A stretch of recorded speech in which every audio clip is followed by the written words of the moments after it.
Pakbet po ang almusal.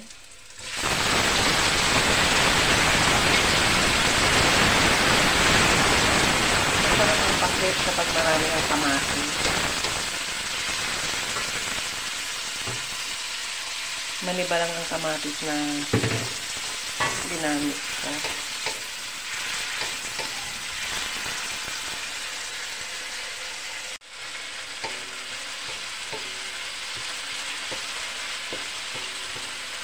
Kinuna ko munang iginisa ang bawang, sumunod ang sibuyas, luya, kamatis. Ngayon lalagyan natin ang bagoong isda, boneless. Lalagyan natin ang bagoong isda. Ayan. Pinata po ang halo ng aking pakbet ngayon. Ilalagay na natin ang tinapa, guys. Ayan. 3 piraso lang yan. Malalaki naman.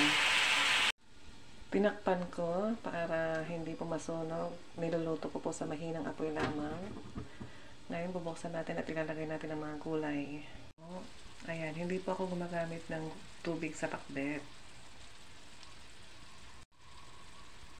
Ayan, ilagay na natin ang mga gulay. Ayan, walang talong ang pakbet ko ngayon. May sigarilyas, okra, kalabasa, sitaw. Yan lang po. Kailangan haluin. Dahan-dahan lang po ipababaw natin ang mga sangkap. Yan.